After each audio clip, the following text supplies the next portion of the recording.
Welcome back to the channel, everybody. In today's video, I'm going to be bringing you guys all three of the top guild boss compositions that the top guilds are currently running. Alrighty, so then diving into the best solo team composition for the Red Velvet Dragon. Now, this one has been seen to go all the way up to level 15 of the Red Velvet Dragon. However, though, just keep in mind, based on your damage resistance that you have available via your toppings, is going to determine how far this team can carry you to achieve the highest amount of score. The idea behind this team is to just last the entire minute of the battle to do as much damage as you possibly can. We've got Crunchy Chip in the front, we've got Caviar and Eclair in the center, we've got Vampire and Cotton in the back. We've got the Old Pilgrim Scroll, the Slingshot, and then also the Jelly Watch. Already, as for the toppings go for this team, we've got Crunchy Chip running a full apple jelly set. The main focus here is going to be stacking up as much damage resistance as you possibly can. For Captain Caviar, we're going to be running a weird, fancy mixed set here. Now, the idea is going to be at least achieving 6% for the overall cooldown.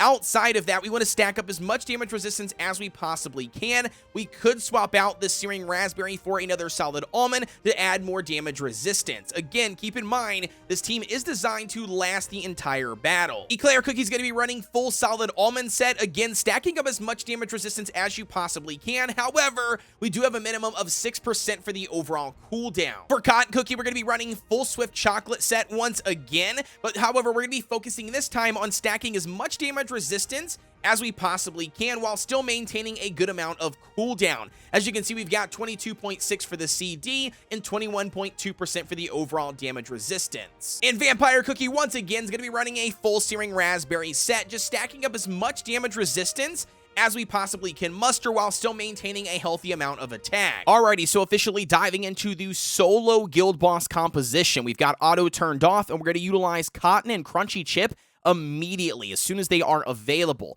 The next thing we're going to be doing is popping off Eclair and Caviar right after the boss animation, and then we're going to save Vampire for 6 to 7 o'clock on the Slingshot. If you guys don't know what that is, I'll try to put a reference guide here up on screen, but nevertheless, at this point, we're just pretty much utilizing each cookie's skill as they become available. You can see we're just pretty much spamming here. There's no really rhyme or reason or, pattern to which one that you use in any specific order. You just want to make sure that you are just popping them off as soon as they are, available to use. Also, you've noticed here that we did go ahead and turn on the auto button because once again, this is going to help us make sure that we are utilizing our skills as fast as possible. And then literally the rest of this, the 30 seconds for the overall fight, we're just going to be spamming and utilizing each individual ability. Also, it's important to note here that at higher level dragons, keep in mind this is only a level 8 dragon, at higher level dragons, it's near impossible to survive the entire minute, and I say near because I don't want to claim that it's 100% impossible, because there might be a composition out there at some point that we can, but nevertheless, that's why we use Vampire and Alphagato, because they score a higher amount of, points or score, I guess I would say, do more damage in a shorter amount of time, because you cannot last the entire battle.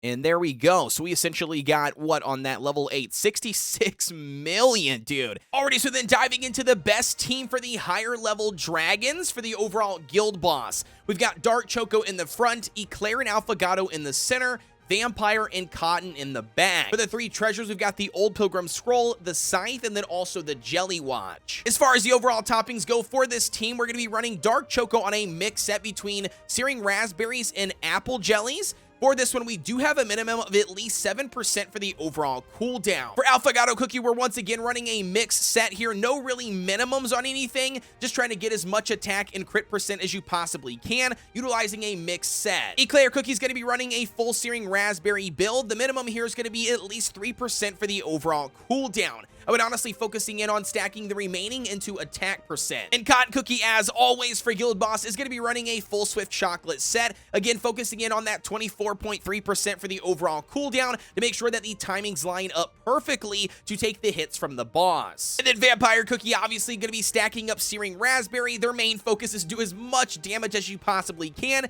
You do that by stacking up attack percent. Alrighty, so officially diving into the higher level Red Velvet Dragons. Turn off auto. We need to time Cotton Cookie skill right here on this line. Anything before or after will fail the run or get a lower score. Eclair and Alphagato right after the boss animation, tick on the auto button. If you've got the right substats, everything else should line up accordingly to what we showed you in the video. we're going to be timing Dark Choco's skill right when the boss utilizes their summons. All right, so here we go.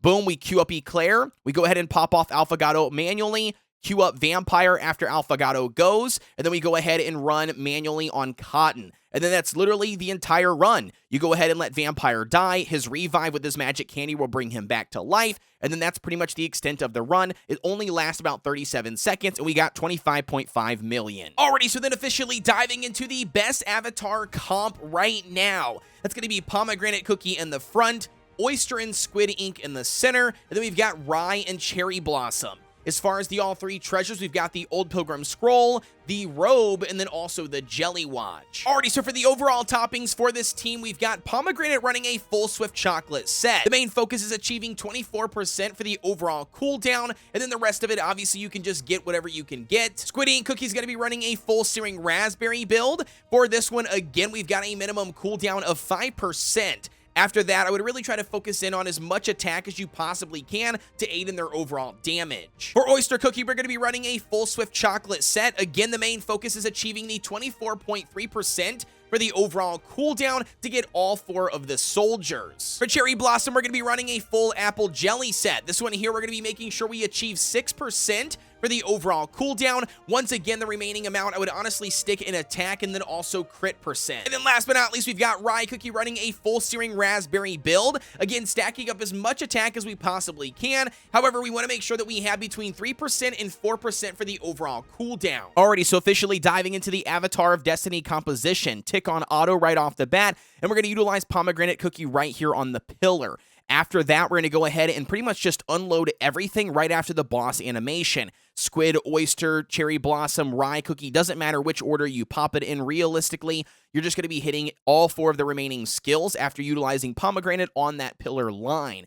At this point, we do have the auto turned on. It's pretty much just a spam fest, I'm going to be honest with you. You just make sure that you're utilizing the, manual click of the skills as often as you possibly can. As soon as they do become available or at that 1 second mark, again, we're just helping the auto make sure that there's no hesitation in any of the skill usage. And this is literally all you do.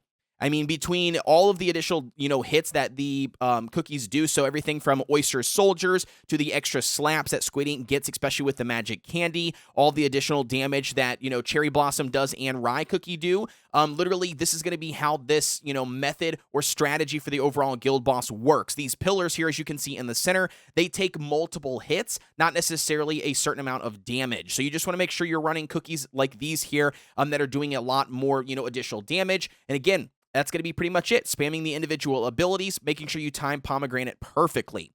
Alrighty, what's the overall damage on level 32? Ooh, 54.7 million, dude. That's what we like to see. Very nice. And with that being said, ladies and gentlemen, that's going to bring you guys all 3 of the best Guild Boss team compositions that you can utilize right now to achieve the highest score and increase your tier. With that being said, though, guys, don't forget to like, comment, and subscribe here on the channel for everything Cookie Run Kingdom related. I also want to invite you to join the Discord. You can find that link provided down below. But with that being said, as always, I'll see you guys on the next one.